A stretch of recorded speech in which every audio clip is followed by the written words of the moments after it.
다섯 번째 평론은 뭘 할까 고민하다가 최저임금 얘기를 하려고 합니다. 최저임금인데요. 이제 최저임금만 받아도 200만 원이 넘는 시대가 왔습니다, 여러분. 드디어.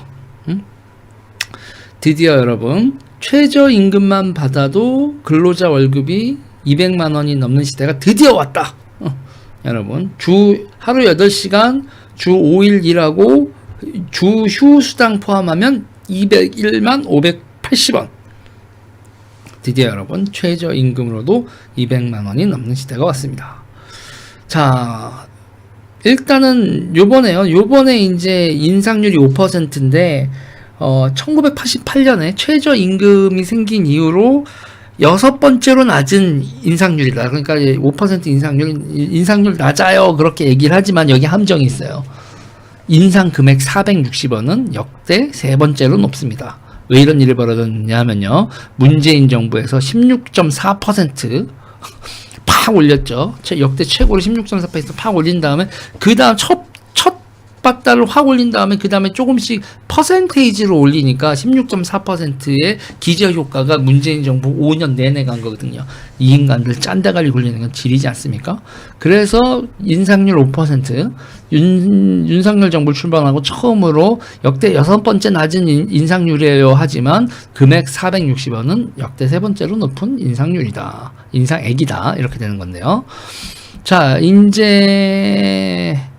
이제 문제는요. 이게 최저임금 관련돼서 그러면 여러분, 최저임금을 못 주면 범법자잖아요. 범죄를 저지르는 거잖아요.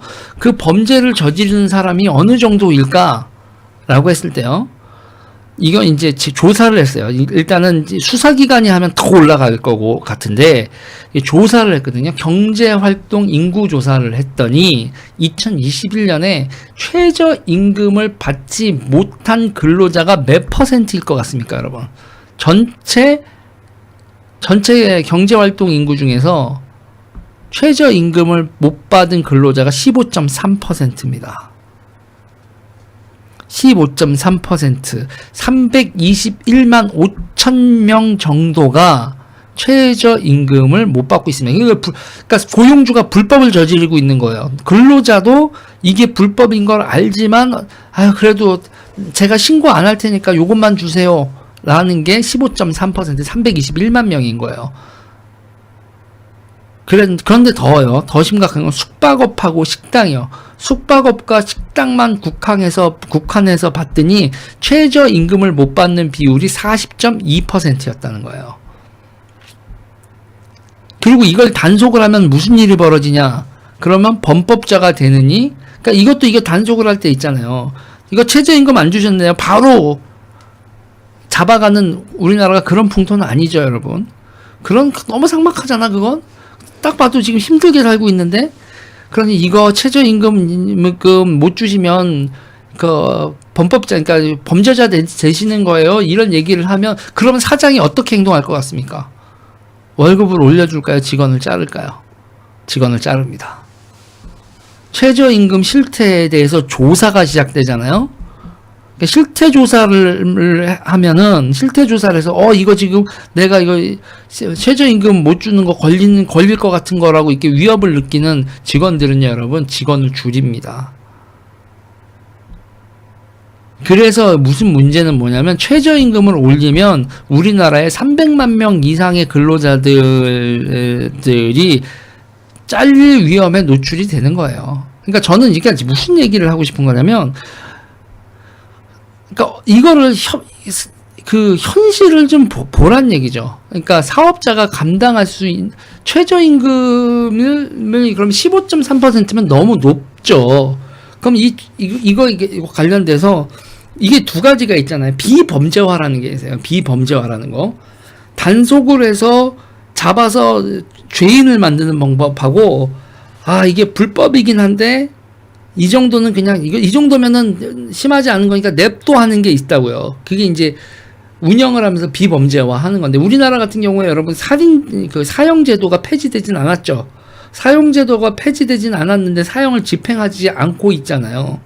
이런 식으로 최저임금제가 있는데, 그래서 최저임금을 위반하고 있다는 걸 아는데도 잡아들이지 마 라고 그렇게 운영을 하는 건데, 실제로 야 여러분 다 그게 법대로 되는 게 아니라 다 운영을 그렇게 하는 겁니다. 그랬을 때 적정 퍼센테이지가 몇 퍼센트일 때가 적당한 건가 생각을 해봐야 된다는 얘기예요. 제가 보기엔 최저임금을 받지 못하는 근로자가 15.3%가 되고 올해 또 이게 더 퍼센테이지가 넘어가고 이런 상태에서 누군가 그럼 사용자는 항상 불안하잖아요. 약점을 잡힌 거 아니에요, 근로자한테. 이런 식으로 돼 있는 걸 계속 노출이 돼 있는 상태를 15.3% 그리고 숙박업과 식당에서는 40.2% 이렇게까지 노출된 상황이라고 하면 업종별로 다시 숙박업과 식당 같은 경우에는 노동 강도나 뭐 기타 등등을 생각을 해서 뭐 최저임금을 10%를 더 딴 데보다 좀 적게 설정을 한다든지 이런 운용의 묘를 살려야지 지금같이 최저임금을 계속 밀어붙이는 거는 오히려 자영업자와 저소득층 그리고 그 노동 생산성이 떨어지는 노동자의 일자리를 부수는 결과가 난다. 죽었다 깨어나도 5,000원 정도밖에 일을 못하지만 뭐 내가 다른 거 연금도 받고 모두 봐서 노인분들 같은 경우에 아유 나는 소일거리로 한 시간에 시간당 5,000원만 돼도 아유 나한테 5,000원만 돼도 감지덕지지 내가 이 정도 노동을 하는데 세상에 그럼 5,000원짜리 노동, 6,000원짜리 노동, 4,000원짜리 노동 이런 노동시장도 있다라는 걸 인정을 하고 운용을 해야지 무조건 이렇게 운용을 하면 안 된다. 최저임금제. 저는 최저임금제가 지금같이 운영이 되면은 이거는 현실을 반영하지 않는 최저임금제다라는 생각을 하게 돼요. 기본 최저임금을 9,600원으로 하든 뭐를 하든 만 원으로 하든 한다고 해도 몇몇 일자리 같은 경우는 5,000원짜리 노동시장, 6,000원짜리 노동시장, 7,000원짜리 노동시장을 부수는 방식으로 가서는 안 된다. 이런 얘기를 하고 싶네요. 이 얘기는 여기까지 하겠습니다.